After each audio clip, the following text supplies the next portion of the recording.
All right, we are connected for the Tuesday edition of the news. And as always, looking forward to connecting, share my 2 cents on a variety of subject matter. And wow, what a interesting last 72 plus hours. We got presidents being captured. We have Chinese assets being threatened, and we have metal grand rising, as I call it, because we are reaching all-time highs in everything, ultimately reflecting the fact that this thing here is at an all-time low. But anyway, we're gonna talk about that a lot more. So welcome. As always, let me know if you guys can hear me. Let me know if you guys can see me. And I have more tabs than I'm actually going to be able to get to because I've been compiling narratives as well as news and videos for the last 4 or 5 days. And yeah, outside of the noise, I'm like, let's just focus on the primary subject matter, which of course is wealth preservation for the person that's paying attention and listening to the sound of my voice now. Because outside of the geopolitical events, the political chaos, and everything else, is nothing that we can control other than what we can acquire when we can and how much we're going to spend to actually acquire it to protect ourselves. But anyway, okay. So as always, let me keep moving forward. I'm going to check in, make sure my audio is coming in good. Let me make sure everything is flowing smoothly. And one thing that caught my attention outside of many things, I'm going to go through the price chart of all metals. For the most part, anything that's metal and tangible from the periodic table is at an all-time high. And then, of course, we have the distortions and the disconnect of not being able to discover what an actual physical ounce of silver is worth now, because every single exchange, every single bullion dealer has a different price. And I mentioned that before, but it's becoming problematic because even there's a dealer that's sent out a letter to customers, basically giving them a heads up as to the uh, concerns of extended delays. So first it was 2 days delay, now it's a week, and in some cases, depending on what you're trying to buy, it's even a month. Imagine waiting a month to try to get something that you wanted because you're real meticulous in the types of weights you like to collect. So once again, these are things that's happening that worth paying attention to. So we're going to talk about that a lot more. But before I move forward, let me get myself together here, and then we're going to jump right into it. So for those who might not be paying attention, let me know what you're keeping your eyes on. There's lots of narratives, lots of stories to pay attention to. And so I'm focusing primarily on the actual price to get possession of the most important monetary medium in history. And before I move forward, let me just give you an update as to what's happening in the Metro Detroit area. So it is a sunny 35 degrees here in Metro Detroit, and it feels better than what that number actually it spells. And give you an idea, this is what it looks like right now, nice and chilly on the river there. But yeah, it's going to be a good day, man. But I want to make the most of this time. So let me just start off with sharing with you something that caught my attention. And so here we are. I watched the markets open or close rather from the LBMA, and seeing that we touched $80 plus. And then, of course, markets open here at 10. We went down from 80, 40 down to 79 something, but back at 80. And I'm like, okay, this is interesting. $80 silver. Okay, once again, $80 is just the price we're being told, but actually go try to buy some. If you can find it, depending on where you go, you're going to spend well more than 80. But then again, I'm like, okay, let's check and see what the dealers are talking about. So I even went to, so this is silverprice.org. This is $80 here. And then if you go to, let me go to my next one. So if you go to Kitco, let me refresh Kitco. Kitco's price was different. And so it's 80.01 here, and then it's 80.07 here. And I'm like, okay, that's different. And so we got different prices there. And of course, everything always fluctuates, but it's becoming even more obvious when you actually go to SD Bullion and you go to the top. And if you look at SD Bullion's spot price, it says 81.16. So once again, the actual price from the market makers is different than the actual businesses that exchange fiat for actual sound money, aka silver and gold. And so that $1 difference there, $1.15 difference there, is obviously reflected in the actual price that you're going to pay for that ounce if you use their services.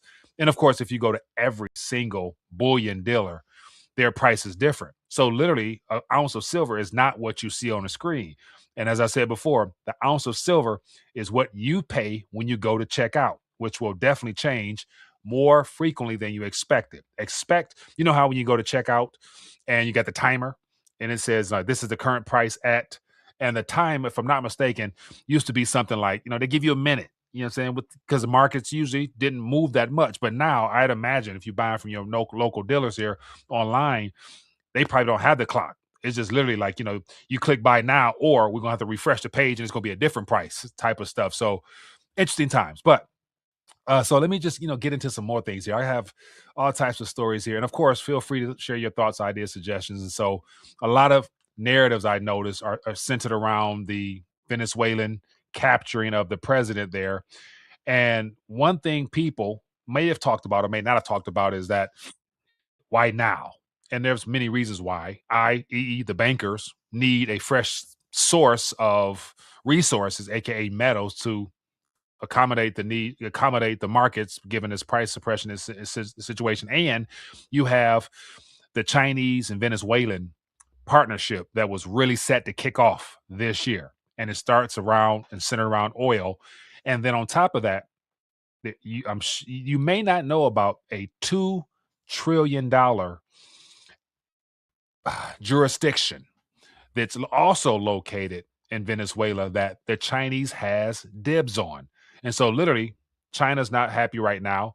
And as a result of this capturing of Venezuelan president and the eventual uh, unraveling of all the agreements that Venezuela's president has signed with China, China will definitely have no reason now to even play around with gold and silver prices to try to make it seem like it's a smooth and gradual increase. They have literally removed the cap off of any type of gradual increases to where we're going to see, I believe, pretty soon coming out of the Asian benchmark setting mechanisms, $10 days in silver quick. And then, of course, LBMA and the Crimex have to get caught up quick. So, therefore, expect more price surges, therefore, more market distortions here when it comes to getting physical, and more pressure on bullion dealers to where there's going to be bullion dealers that are forced to go out of business. That's how bad it's about to get. But I'll share that more in a minute. Okay, so let me just try to give you things in a somewhat of a orderly fashion. I bookmark lots of things, man. I want to just start off with some things I bookmark, and then we'll get into some narratives.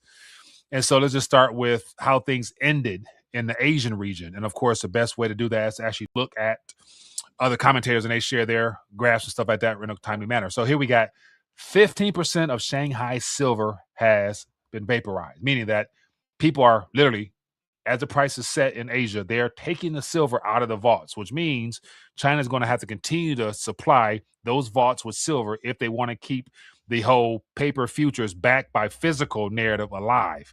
And so, as a result of that, the race to get silver is going to intensify even more. And this is another reason why China is pissed that they're losing a potential asset that they had in Venezuela, because there's rumors out there that apparently before Maduro was captured, he sent gold and silver in planes out of the country towards that region. Once again, hearsay, he say, but a good chunk of Venezuela's gold was already exported to London and it's MIA there. But once again, I'll take that with a grain of salt. But give you an idea here, it says massive 88 metric tons of silver removed from Shanghai Futures Exchange vaults on Tuesday, which is today, which was yesterday there, today here. Says silver closes at 87.25. Look at that on the screen there. Let me make sure it's zoomed in there so you can see it. 87.25. $87.25 an ounce of physical in the equivalent of the renminbi.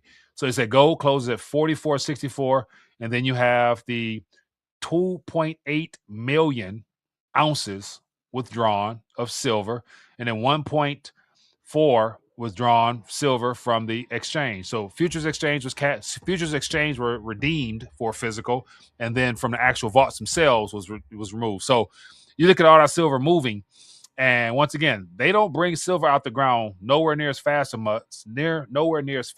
the demand. So you can expect a much higher price for the current available silver within the vaults. So that, my friends, will be very problematic for the Western Hemisphere, because even with the bankers having captured Venezuela, they're not going to be able to secure enough silver in time to actually meet demand of the market. So expect higher prices. But ultimately speaking, the current price of silver, because it's I think it is the centerpiece of this entire monetary experiment we're experiencing now, is actually irrelevant, because right now, as a for holders of physical silver, when you go to try to exchange or sell some silver back into fiat, the dealers, because of the issues they're having right now, there are definitely going to be some dealers out there that will buy it with no problem, but they're not going to give you anything that puts their business in danger of them losing. So they're going to always pay under spot. It's just a matter of how much. And so let me share some other things here with you. Let me get on the screen here. So um, here is just some more things here. It says delays. So this is delays. It says delays on 1 ounce silver rounds reached 7 weeks on some products at major U.S. bullion dealers. It says we're witnessing some historics on the silver market. It says today's 10% silver spike may cool demand slightly to start the week, but we may not be far from the point at which retail joins the silver stampede. So this is what I was talking about earlier from SD Bullion, where they gave a disclaimer here saying, so you have to check. I understand this product is on delay and my entire order containing this product will have the expected shipping date of February 24th. And so this here is an SD Bullion round, meaning that they had to go secure the actual bullion, then have the coins minted, then have it restocked in their shelves here. So this is a personal, private mintage here, which is the reason why it's a month to get these. But then again, you look at the actual spot price, and this is a screenshot from yesterday. Here we got 83.64, and it's good to say it has to go up since then to where just the actual prices we're witnessing is something that, man, I could have never imagined. But my whole point before this was the actual prices that dealers are paying now varies big time. And so let me see here. Let me get let me get some other stuff here from you, and let me share some other stuff here. So I got lots of things bookmarked, and then I'll get into more of the Venezuelan situation that from a different perspective than I'm sure what we are definitely being told and what perhaps you might have heard. But I bookmark all types of things here that I got to get out.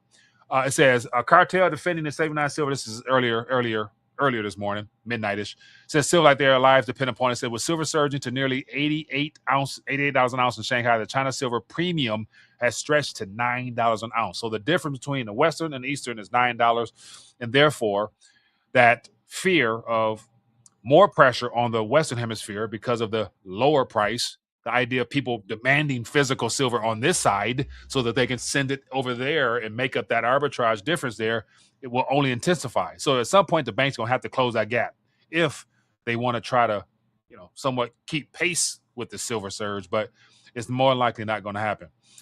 Okay, let me give you a couple more here, and then I'll get into my primary narrative. Let me share here because I have more things bookmarked.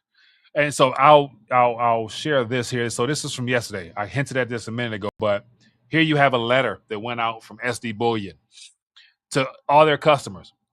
It says here, record silver demand hits major bullion dealer, causing significant shipment delays. It says record-setting demand from the retail public in December. SD Bullion CEO Chase Turner says, so here's a nice little letter that went out, basically just describing how, as a business, they're having problems with inventory, therefore expect greater delays.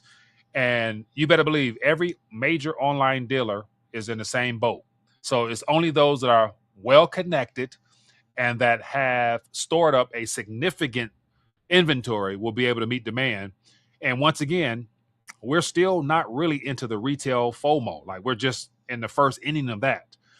And so there will be lots of businesses, I believe, in the next couple of months going offline because you can't have your doors open if you don't have product to sell to your customers. So this is going to get interesting. So the last entry and exit point will probably end up being coin shops.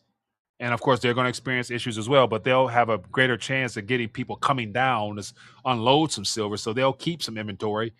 But on the sales side, you better believe their premiums is going to go up big time because of the concern of making sure that they can supply demand whenever it's needed.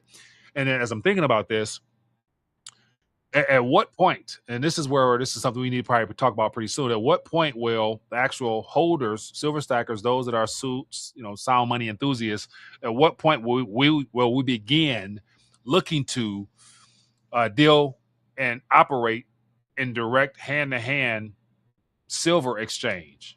or you got the gold backs that's already operational and things of that nature. But pretty soon, of course, it's smarter to spend fiat while you still can. But once again, if bullion dealers, coin shops go out of line, it's going to be harder for people to get their hands on genuine, authentic silver and gold, because you better believe with the increased demand of physical silver and gold, you got the fakes. The fakes business, I'm sure, is booming right now.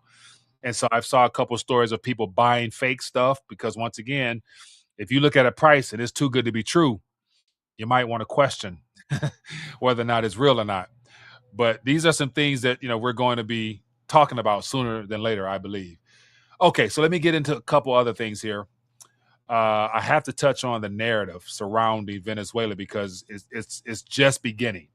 And my prediction is that the people of Venezuela, there's two sides. There's those that are happy. There's those that are aware of what's really happening. They're not coming down there to free the Venezuelan people. They're literally coming to capture the markets and open it up for Western or Wall Street.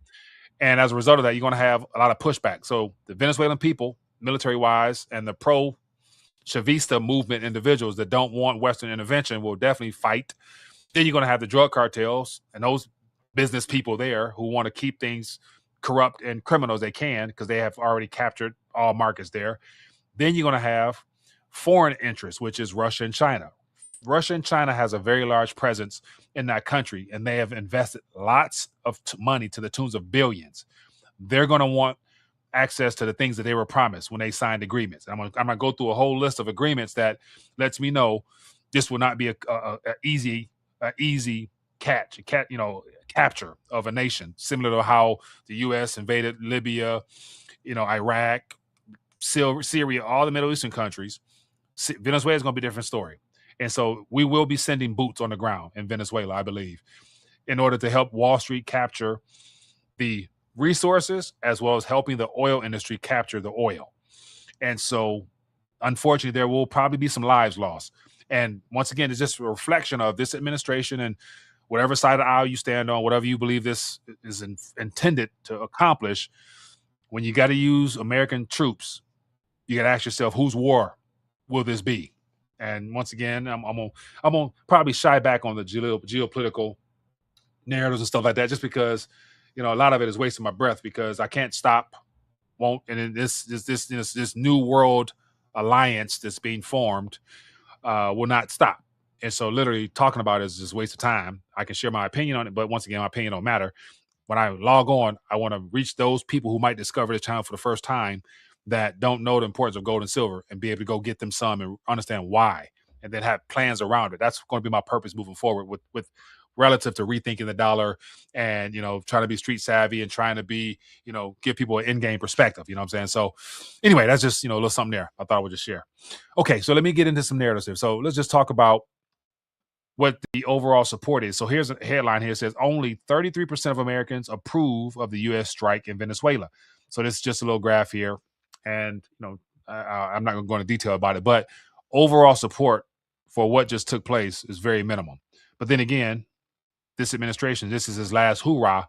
And so he only has literally 2 years left to accomplish everything that he was put in power to accomplish, which expect more chaos, more devastation, more debasement, more everything, because there's no solution to a problem that's unsolvable. So yeah, I got a lot of things that I believe will be coming, which won't be pretty, unfortunately. So yeah, anyway, but that's just some headlines here. So here we have Colombia and Brazil bolster armed forces at borders, bracing for the Venezuelan refugee influx. And this is as of today. And so here we have Sunday, Colombian Defensive Minister ordered deployment of 30,000 troops to Venezuelan border to strengthen security. And this move coincided with the putting emergency measures in place to assist displaced civilians. So you better believe, as a result of this, there's going to be lots of turmoil and chaos. And literally, wherever the U.S. goes, or whenever they get involved, they destabilize the entire region. So Colombia will be impacted by this Venezuela situation, as well as Guyana, as well as Brazil. So all this will be impacted. But as I mentioned earlier, for those who might be plugging in late, the one outside of oil, which is what we're aware of, it's the other additional resources that are important. And there's a region on this map in green that's in the Bolivar state. So literally this region right here, called the Bolivar State. This region here has a $2 trillion abundance of resources. And this is what the bullion banks, this is what the banking cartel wants. And so the oil energy complex, they get the oil, and Wall Street will go for the Bolivar region right here to extract what's there. So this is what American troops will eventually be sent to Venezuela to secure. And so you better believe wherever the US goes, nothing gets accomplished as planned. And yeah, so this is the beginning, people, of what's happening, because Venezuela and Russia have assets there to protect. Okay, so let me keep it going. Let me get into some of the narratives here. So here is something that was a part of the reason why the US needed to go in, like right now, to capture Maduro, to prepare for things that were being set up by the Maduro or the Venezuelan Chinese partnerships. So they've been working together for 5 or 6 years now. They got a lot of bilateral agreements, a lot of heavy investment was put into Venezuela by China to secure their interests, as well as the continuation of the Belt and Road Initiative, which the maritime access would definitely impact Venezuela. And so here's just a headline here, and I'll get into why. It says exclusive, so it's blocked out, but I didn't bother to go try to get it. But the headline speaks for itself. Private Chinese firm producing oil in Venezuela under a rare 20-year pact, sources says. And so it's this 20-year agreement plus other things that the U.S.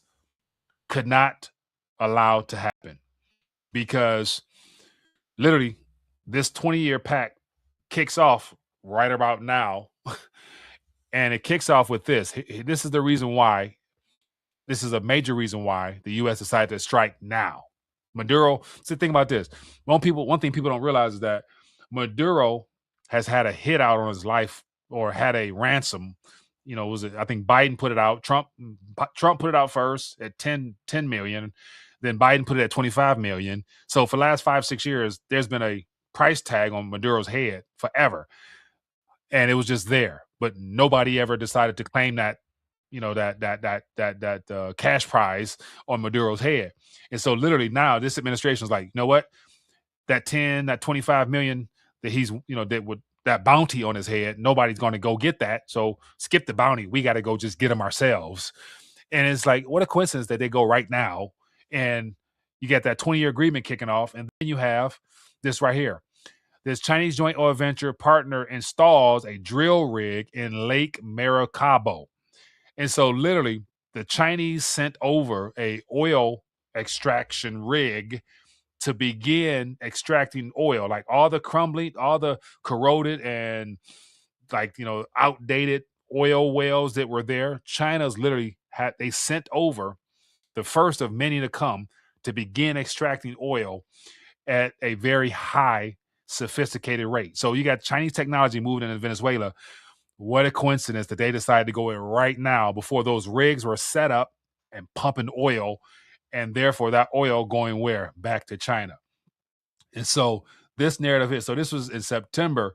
It says the Aloha jackup rig represents the first significant oil infrastructure investment in Western Venezuela in several years. So this little thing here was being set up and probably by now pumping. And so this plays into that 20-year deal. So it says the privately owned, it says the privately owned China Concord secured a 20-year deal to run the Lago Cinco and Lagunas Lago oil fields, and will reportedly invest $1 billion with the goal of raising production from the present 12,000 barrels per day. So right now, prior to this Chinese investment and Chinese re-infrastructuring, it was at 12,000 barrels per day. Now they're talking about bringing it from 12 to 60,000 barrels per day by the end of this year. The project aims to develop 500 wells. And so this right here, my friends, is the reason why China says it cannot accept countries acting as the world judge after U.S. captures Maduro. And so you have a lot more narratives coming out of China over the last couple of days. It says China decries U.S. action in Venezuela, even as it guards billions at stake. And so literally, as a result of this capturing, of a president, therefore trying to disrupt their agreements with that nation, you better believe there is no reason whatsoever that China will show mercy now when it comes to trying to incrementally allow silver and gold to reach its fair market value.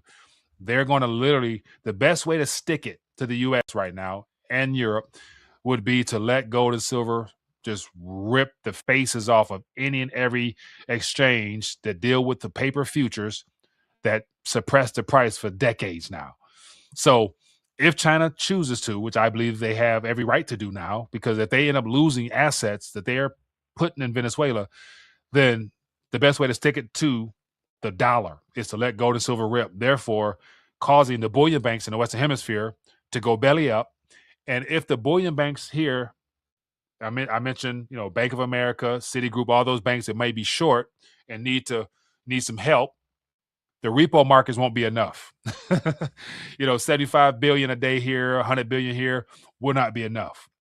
Because as I mentioned from that thing I did a couple days ago, if you have the bullion banks, which are short approximately, 4 to 5, billion, if I'm not mistaken, ounces, or is it 4 to 5? No, it was 4 to 5 million ounces, I think, millions. And only 800 million come out of the ground. No, it was 4 to 5 billion, correct, because only 800 million come out of the ground per year.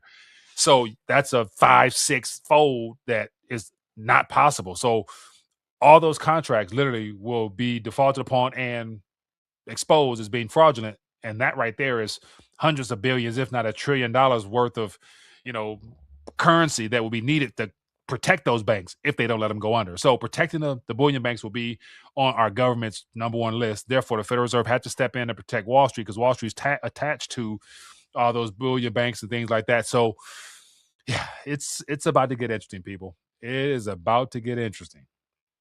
And so, with that being the case, that's just on the surface of what we know about China sending oil rigs to begin extracting triple the amount of oil from the wells that were already open. Now that's been disrupted. But here's another side of the equation that is not really known about as well. So let me give you a little bit of a lesson that I learned. So these are all things that made it expedient for the government or for this administration to go in there. Here you have something called the Orinoco mining arc. And so this here, my friends, when I discovered this, I'm like, wow, it makes it even clearer now why not only the oil is important for the oil companies. And of course, I'm gonna play some video in a minute, let you know how, the oil companies were in Donald Trump's ear for him to do that so that they can get down there and help the Venezuelan people extract whatever. I just showed you what China was already planning on doing. So I'm gonna play that in a minute. But here is the real kicker.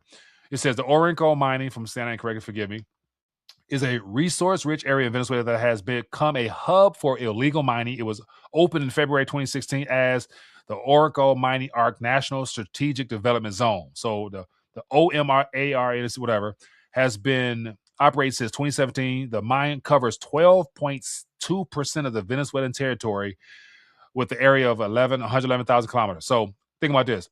12.2% of the entire country of Venezuela consists of this mining arc, which, listen to this, it says gold is the most important resource in the area, and there are also deposits of bauxite, coltan, and diamonds, according to the former minister Roberto Mirabo. The mining arc has a potential mineral value of $2 trillion US dollars. And so, mind you, this region, which covers 12.2% of Venezuela, the Chinese has dibs on it. And so let me see here. So let me share some other things with you. So outside of this region here, this is the region I was talking about that covers. Let me get a map for you here. Let me see. Okay, so I may not be able to find the map, but let me see if I can. Okay, so as I mentioned, it's the state of Bolivar, which I showed you on the first map. But here's just the area that it covers. If it's 12.2% of the country is that region, it says here the Orinoco River. It says the The Monero spans an area such as the river, covers the Venezuelan states of Amazonas, Bolivar, Delta, Marcoro. So the region is one of the most biodiverse areas of the Amazon rainforest. So literally, as I mentioned, it is the region. Let me see where's that. It's this region here. So this entire southern hemisphere, the Amazonas and Bolivar, is where this naturally rich $2 trillion region is at, and it's untapped. And so you better believe the bullion banks would definitely love to get there and extract all the resources out of there before China does. And I have a couple other articles here highlighting how China was planning on doing this and doing that. And so just to let you know how the U.S. was already preparing for this, here is a news update from Scottsdale Mint. They're partners of the United States Mint. They help supply the blanks for the United States Mint. And here you have the U.S. secures a silver smelter deal to process LATAM metals. And so here you have the United States with the U.S. Department of Defense will hold a 40% stake of JPM finance smelter. So JP Morgan financed this smelter. And so once again, they're going through all this infrastructure build out. Where is the metals coming from?